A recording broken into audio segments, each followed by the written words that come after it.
like racism and things like that is something that continues to be hot button issues that as human beings we have to deal with. And so we're going to talk about that this morning. As we begin, let's go to Acts 17. Acts 17. And we're going to look specifically at verse 26. Anybody tell me what's going on in Acts 17, a later context of the chapter? It's Paul's sermon on the area. Yes, exactly. So here's Paul. He is preaching to those. We also, I guess, call it Mars Hill. You may hear that phrase, or as Harry had mentioned, the Areopagus. Paul is preaching before these different philosophers. And you remember, he notes in verse 22, he says, "Men of Athens, I perceive that you are in every way very religious." He notes their many idols as he walks around Athens.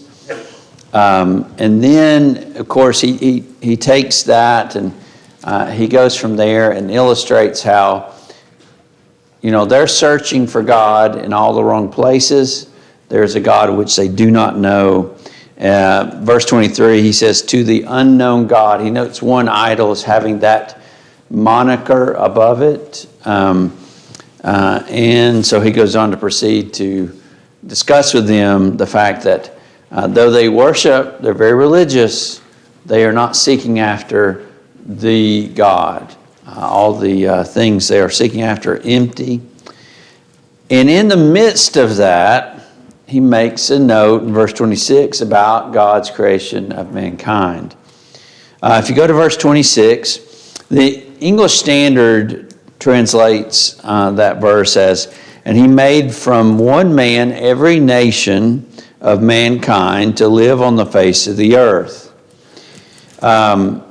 If you look at the New King James, a little slightly different translation, he says, "And has made from one blood every nation of men to dwell on all the face of the earth." When you look at the text there, and as they translate the New King James, they note one blood. Now that's an interesting kind of phrase. Of course, my mind goes right back to the beginning when he notes that in chapter 4, when Cain has killed Abel, what does God say about Abel's death? His blood cries out. Later in Leviticus, he says that life is in the blood. And so there's this deep connection to blood and life. Now, when you look at Acts 17:26, what's the point here?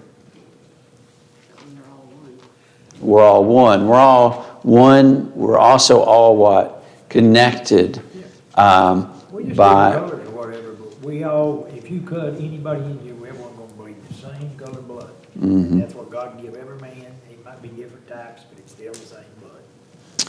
Absolutely. And so there's a deep connection that goes beyond race, culture, country affiliation, ethnicity, all those things that we use to divide ourselves. His point here is when God looks at man, he doesn't look at man the way we do. I always think about Saul, when God had removed him from being king and God sent Samuel out to find David. Do you remember what God says to Samuel as he's in the house of Jesse?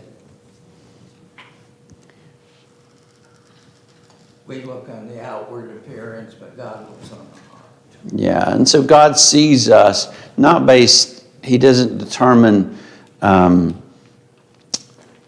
he doesn't care about our outward appearance necessarily, what color skin we have, or any of those other things, but he looks at the inward part of each man. And so as we think about this, we think about race, and in our country, in our world, even in the church, one of the things I find interesting and a little makes me a little sad is that do we see division of race in the church? Yeah. You ever heard of the black church, or, you know, and even in the church, we do that. There's a black church down on the coast. Or they would reverse it and say what? White church. And there, I don't know how you do that. And so we even bring in these arbitrary divisions even into the church sometimes. I'm not saying it's that way consciously or even that we're doing it on purpose, but there seems to be a natural assimilation to the way of the world in that regard.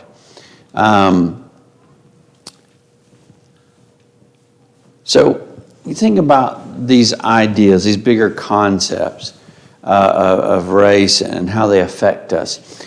We need to think about this on two levels. There's the conscious level, the things we do. You know, I believe most Christians, the vast majority of Christians, try really hard not to allow race to cause division. Most of us would be terrified to be called a racist or to have any proof of that against us. We would fight hard to not be seen that way. Sometimes, though, that's not always the case. I can think of a few incidences where members of the church have used racist tropes, spoken racist jokes, and being mortified by it myself, and kind of shocked. Well, in this regard, let's look at Jesus. Let's go to John 4. We're going to spend just a few minutes in John 4. Now, we typically, if we hear the word racism, what do we think about? I mean, that's what comes to mind. And it's because it's been an issue in our country. But racism comes in all forms, right? If we define the word racism, what does it mean? Let's talk about let's define the terms so we know what we're talking about. What now? I think it's, if you look at it, anybody different than you. Okay. If I don't like you because you're whatever, then.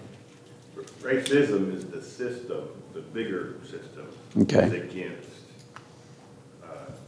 a certain race. Not, the way I understand it, an individual isn't on their own racism.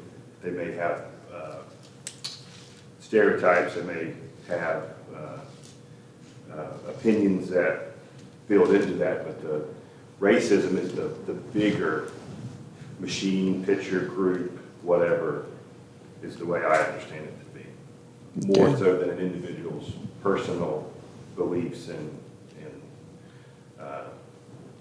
however they feel specifically towards somebody or a certain nationality or race or whatever. Okay. I want to add to that.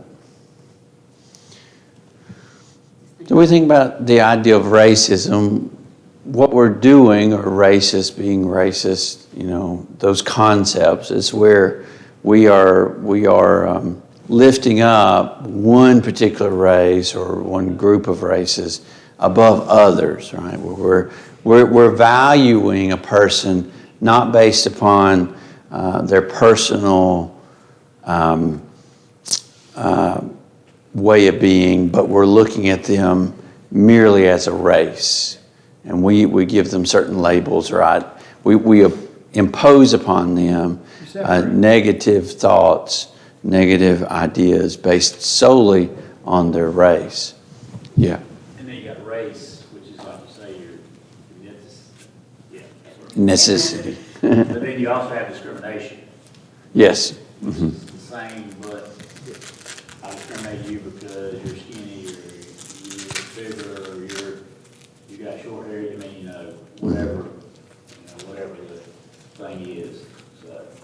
So that's the outgrowth of the racist thought, right? It's discrimination. Now, Discrimination is a more complex word than what we give it credit for. When we think about discriminate, we all discriminate all the time. You discriminate when you go to the store and you're down the cereal aisle and you start looking around, you're like, I like Cocoa Pebbles better than I like Fruity Pebbles, right? You've discriminated. You're making a choice. So when you think about the idea of discrimination, we do it all the time. We do it about food, medicine, cars, all things. When does it become a problem? Is when these bad kind of thoughts, way of thinking about judging someone based solely on their race or culture or ethnicity, their financial situation, we place judgments on them based upon these other factors.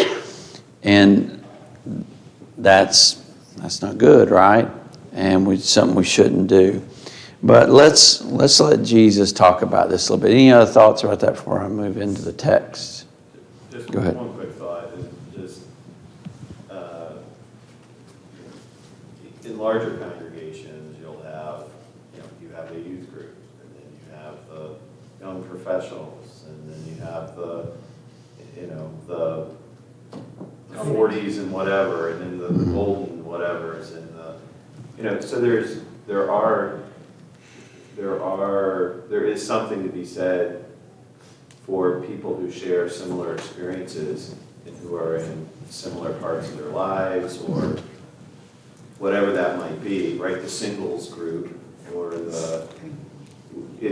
everything gets back to mindset, right? Which is, it's one thing for people who have similarities to be together because they're similar, but it's about the mindset towards it. It's about not being exclusionary. It's about, it's what's in your heart more than it is. It's not all bad for like people to be together. That's how we have friends. Mm-hmm. Right? But, and I agree with that, but there's a danger in that. And the danger is, even like, let's take youth groups and stuff. I love youth groups. I used to be a youth minister. But one of the dangers of having a youth group is segmenting them off and becoming exclusionary and not interacting with other people. And that's why we have to be careful with all of our groups. Is there anything wrong with having good friends in a congregation that you go and hang out and do stuff with? No, absolutely not. People have different interests. Different people are drawn toward others. That's fine. But where's the problem become? When you start excluding other people. When we start causing division in the congregation because of cliques. And so, yeah, so good thoughts. Let's move into John 4. Anybody have anything? Simon. We have some really good friends that are involved in a larger church here in town. And they have these things, what they call life small group. And just hearing them talk, the turmoil that goes on between these groups is so much drama. It's like almost like a soap opera sometimes. Just to hear them talk about it. This one, and it goes back to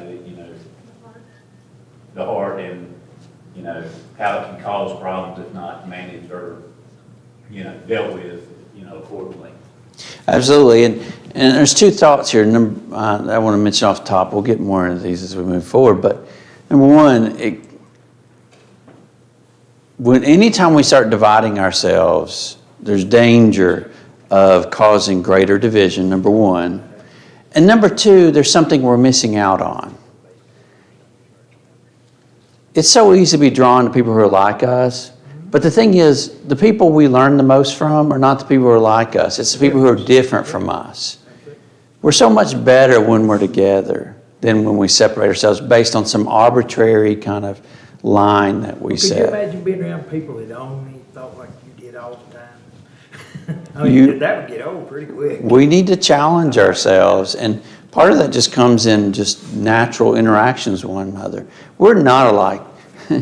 We can go through the congregation today, we won't do it, but people are different. People think differently even in this room. Is that necessarily a bad thing? No, we challenge each other. It's iron. What's the phrase? Iron sharpens iron, right? We help each other. Our differences help each other. Help us to challenge one another.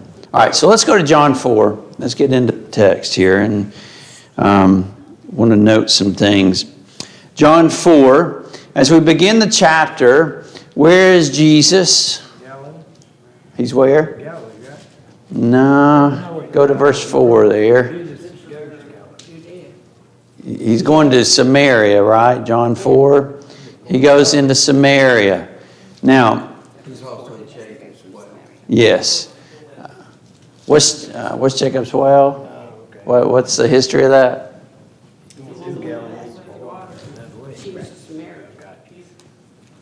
Yeah, so here he's in Samaria. He's traveling through, and they come to Jacob's well, which is, has a long history back to Jacob, right? That's how it got its name, Jacob. This is he's come there, and he's come there at a certain time of the day when there's not a lot of people around. Now, before we get into that part, let's talk about the Jews and the Samaritans. What do we know about Samaria? Where is Samaria located, number one? Where is it? It's in the middle. It's where? In the middle. Kind of. It's what? Northeast? Northeast of Jerusalem. What did you say? Between Judea and Galilee. Yeah, so I think it's actually northwest of Jerusalem, isn't it? Am I thinking that right? I think it's northwest, but it doesn't matter. It's north of Jerusalem. And this is the former capital of Israel. Remember the divided kingdom? We've been studying about it on Wednesday. I hope y'all, if you're coming to a Wednesday class, know that. Right, this is the capital of Israel. And this comes from the time of the divided kingdom. What happened in Israel that God did not like? What did Jeroboam do that God was really upset about? Built an altar. Yeah, built 2 golden calves, right? Set up one in Dan and one in Bethel. Samaria was made the capital of Israel. Eventually, what happens to Israel? They're taken into captivity by Syria. They get intermingled with the people of the land, the Syrians and others. They intermarry. They lose their national identity.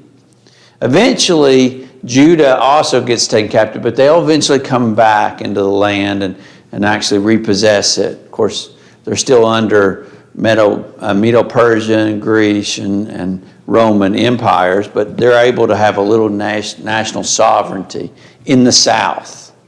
In the north, it never quite happens like that. And I was looking at Ezra and Nehemiah the last few weeks, been reading through those. When Ezra came back, or who was before Ezra? Zerubbabel came back, and then Ezra in Jerusalem to rebuild the temple. And then later, Nehemiah does the same thing when he comes back to build the walls. What does he say to the people of the land? You remember what they all said? You have neither part nor portion in this, right? This isn't for you. And so you had division and divided kingdom, and it only continued to get worse as time went on. By the time of Jesus, there has grown this real animosity between the Samaritans and the Jews. Now, Samaritans, from a Jewish perspective, were seen as what? Do you remember the phrase that sometimes was used by the Jews in regard to the Samaritans? What they call them? Dogs. Called them dogs. They looked at them as being intermarried with the people. They in many ways despise Samaria. I think it's interesting to note that during the time of Jesus, when a Jew would be traveling in that direction and they would get near Samaria, they would circumvent the city because they did not want to go through the city. Why? Well, it came back to their hatred of the Samaritans. They in particular despised the Samaritans. And so you had this really racist attitude from the Jews toward the Samaritans. Now, did the Samaritans like the Jews? No. It was, the converse was true, right? And so you really had this animosity directed from one to the other. That's why when Jesus talks about, we all know it, right? The parable of the Good Samaritan. Why that's so powerful of an example, of an illustration, is because of the way the Jews looked at the Samaritans. That's why Jesus picked a Samaritan. He didn't pick any other nationality. He picked a Samaritan because he knew it would have the greatest kind of illustrative image for the Jews. When he talks about all these supposed Jewish leaders all coming by, seeing this wounded Jewish man and all walking on and ignoring him. And then here comes this Samaritan whom the Jews hated and they hated the Jews. And that man stops and does all he does for that man. That's why that's such a powerful example, because this man overcame racism and hatred and all these kind of ideas to do this good thing. So here's another example in John 4. So Jesus came into Samaria. He did not pass around it, but he passed through it. He ends up at Jacob's well. Now, everything with Jesus is always perfect. His timing is always perfect. He has a particular time of day he wants to be there. I really believe that. He chose this time of day. Now, I don't know. My thought is he probably knew the woman he was going to meet that day. Even if he didn't, he knew he would meet someone there. Now, in the narrative here, it says that he was sitting there beside the well. He sends out the apostles, the disciples at the time to get something. And let's see, I'm not right about that.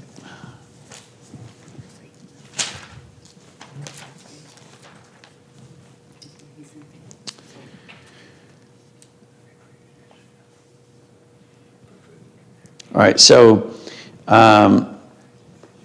there he is, verse 6.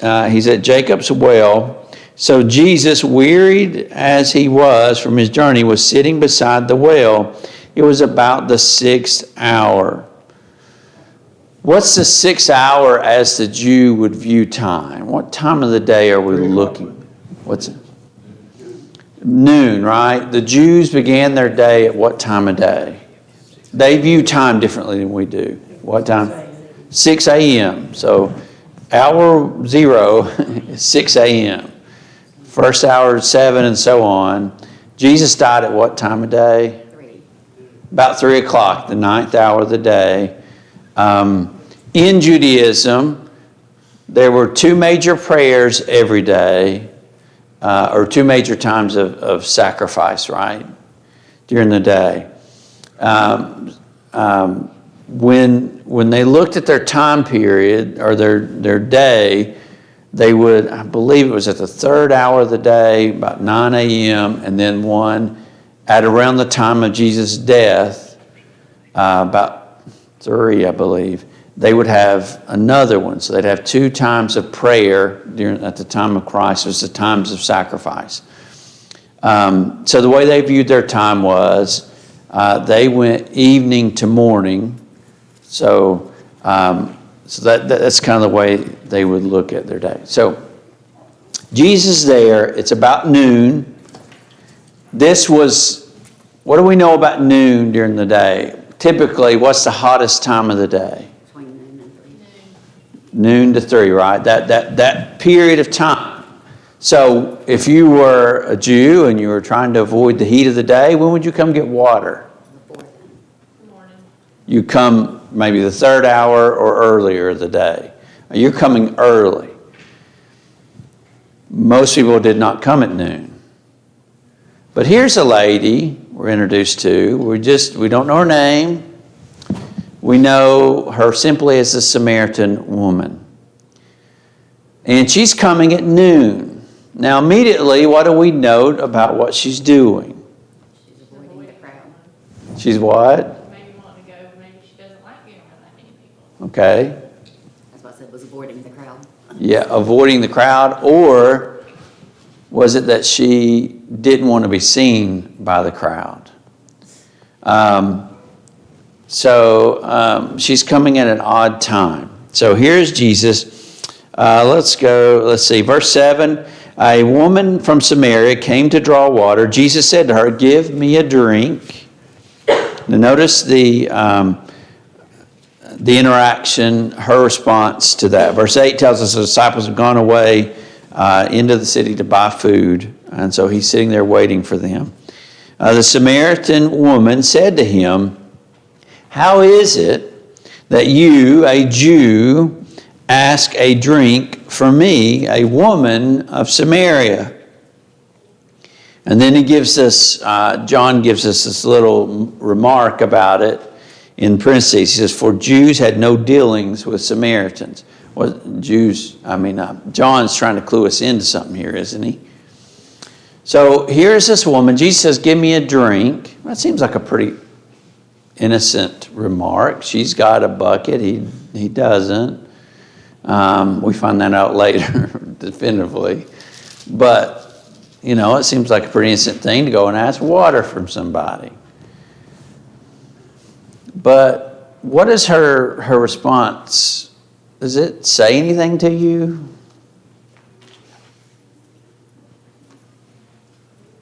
Jesus is a Jew, Mm-hmm. and she's a Samaritan, Okay. and they don't get along as they should.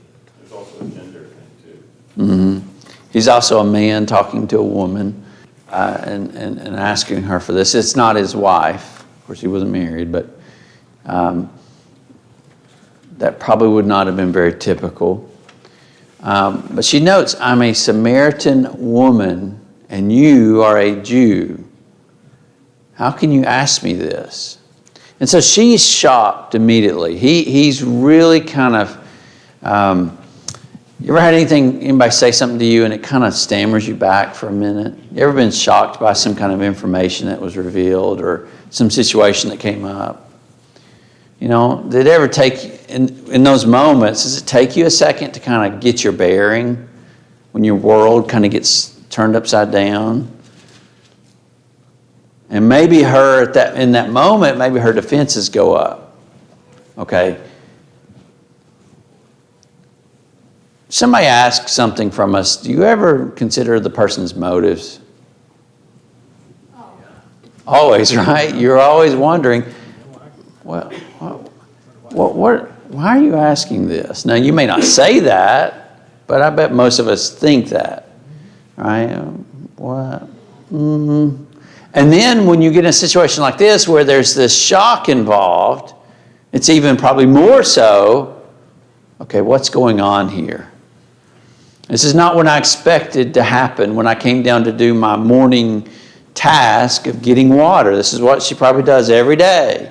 She comes down, maybe on more than one occasion, to get water. That's just what you do, right? She wasn't expecting to get interrupted in that process. She just had her task to do. And so she says, "How can you ask this of me?" It hints at the relationship between Jews and Samaritans. She points it out, doesn't she? She says, "How are you, a Jew, asking me, a Samaritan woman, for this, right? And so he's noting that, or she's noting, there's a difference between us. It's obvious, right? How are you asking this? It wasn't the usual thing, like someone who would. Yeah, it's not. And so she kind of is pushed backwards. Now, let's go later here. So, interesting way to begin the conversation. Verse 10, Jesus answered her. So she just said, how are you asking this from me? Then he says, if you knew the gift of God and who it is that is saying to you, give me a drink, you would have asked him and he would have given you living water. So it really takes a turn at that point. I'm sure she's like, this dude's crazy. You ever met a crazy person? All right. What is he talking about? Living water? And then notice what she says. She says, sir, you have nothing to draw water with, and the well is deep. Where do you get that living water? I think about a chapter earlier when Jesus is talking to Nicodemus, and he says, in order to enter the kingdom, in order to see the kingdom, in order to enter the kingdom later, he says, you must be born again. What's Nicodemus' response? How can I be born again? How can I enter into my mother's womb a second time? Here she is. She's like, you're talking about living water? Where's your bucket? You don't have one. And Jesus being the master teacher, he's kind of knocked her off her feet a little bit. He's got her moving. And so he's grabbed her attention, if you will. Hasn't he? All right. And then she gets into the discussion about where do you get it? She says the well is deep. Where do you get it? Are you greater than our father Jacob, who gave us the well? Jesus responds in verse 13, everyone who drinks this water will thirst again. Of course, then he's going to go on to talk about deeper spiritual imagery here. The point for our study in this class is not to delve into the context here in these other areas. But what's the result of all this? What happens afterwards?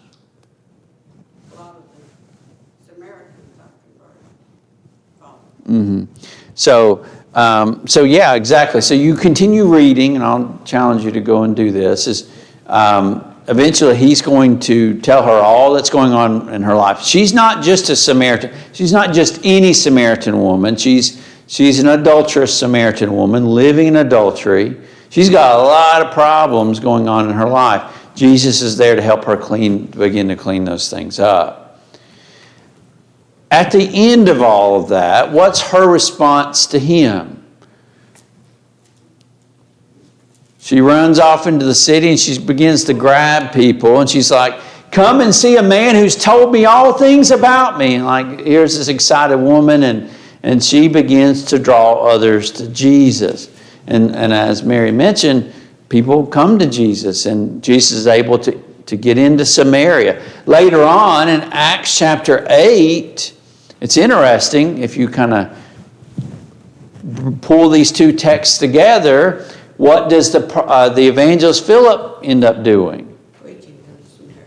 He goes into Samaria and begins to deliver the gospel. I just wonder, was that lady one of those converts? Were those people she talked to among the number that Philip and others reached?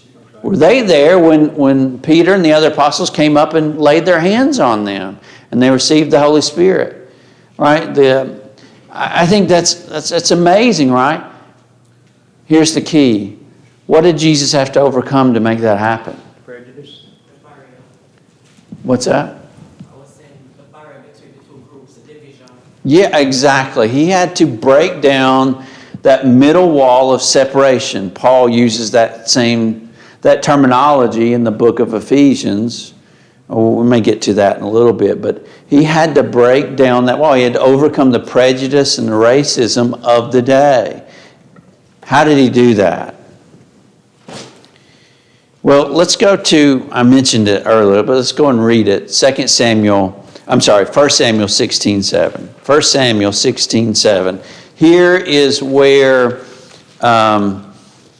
Samuel has been sent to the house of Jesse. The sons of Jesse have all come before him, but he's not finding what the person he's come to look for. He's not seen him yet. And he says to Jesse, you remember, are there any other sons in your house? And he's like, well, I got this one son, right? That's not here. He's the youngest, I believe. In verse 7, God gives some direction to Samuel in searching out the next king of Israel. What does he say in 1 Samuel 16, verse 7? The Lord looked unto Samuel, look not on his countenance, because I have refused him. For the Lord sees not as the man sees, for the Lord man looks on the outward appearance, but the Lord looks on the heart. Okay, so he alludes to this idea that God is not seeing us the way we look at each other. He sees soul. He's not yes, he sees the soul, the person inside, the man of the heart. We need to have the vision of Christ. Why was he able to overcome all the racism and the prejudice of the day? Because he saw people differently. He didn't look at them as a white person or a black person or Latino or Hispanic or Asian or whatever label we put on people, because we do all that, by the way. We are the ones that do it. And he overcame what was taught in his culture. Can we overcome what we're taught? Maybe we grew up in a household or around family members who behaved in that way. Does that mean we have to be carbon copies of it? No. We're hoping in this congregation to begin a Spanish ministry. We're going to have to see people the way Jesus saw them, as a soul, as someone in need of God's love and affection, of His heart. This is a famous quote, I know, but it's good to be reminded of it. In 1963, Martin Luther King made a statement, and it's a powerful one, in his I Have a Dream speech. What was it? I bet most of us can at least quote a portion of it, right? I have a dream that my 4 little children will one day live in a nation where they will not be judged by the color of their skin, but by the content of their character. Right? He wanted to see a different world. Right? Jesus gives us that different world. He lets us see beyond the things that separate us, the barriers that we place in an arbitrary way. There shouldn't be white churches, black churches. There shouldn't be Hispanic churches. Not biblical. There's the church, right? It's the church of Christ. It belongs to Him. It is not ours. We need to see the spiritual needs of others. Jesus in John 4 and verse 10 said to her, if you knew the gift of God, who is it that says to you, give me a drink, you would have asked Him, and He would have given you living water. That poor lady that day did not understand at first what Jesus was talking about. But He was trying to offer her something she desperately needed. There are people all around us in our communities, in our neighborhoods, in our schools, at our workplaces, that need that gift. And it may mean that you and I overcome some kind of preconceived ideas that we have about people. 1 Corinthians 15 and verse 34. 1 Corinthians 15 and verse 34, very condemning passage for us at times. What does Paul say to the Corinthian church? 1 Corinthians 15 and verse 34. Somebody read that, please. Awake to righteousness and sin not, for some have not the knowledge of God. I speak this to your shame. Awake! Wake up! Right? Wake up from your drunken stupor. Why? Why do they need to wake up? Because some do not have the knowledge of God, and I speak this to your shame. You ever been found out? You ever been found out as a child, as an adult? You ever been in a situation where you got found out by a parent or by someone else? Is that a fun feeling? It's not, is it? It's not fun to be found out. None of us like it. We react different ways, don't we? Sometimes we react with anger, right? When we get found out, our defense mechanism is to what? Put up that wall and to charge.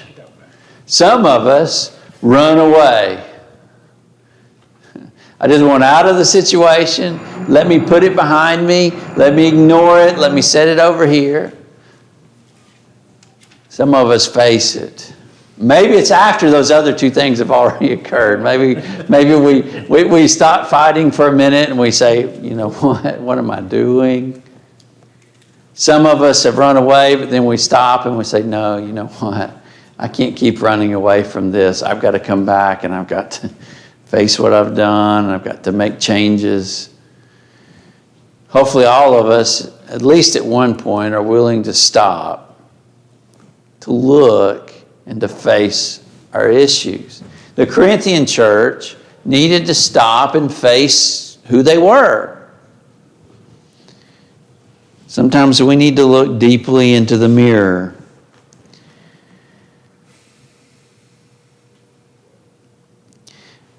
Proverbs 22 and verse 2. Proverbs 22 and verse 2. The rich and the poor meet together. You know, there's an interesting parable that Jesus tells. I believe it's in Luke 16, the parable of the rich man and Lazarus, where here are these two men who live in a very different way in this life. You have the rich man who has every need met, and well beyond that, he has much of his wants and desires. He eats well, he lives well. And then you've got this other man who he's compared with, Lazarus. Lazarus lives a very different life.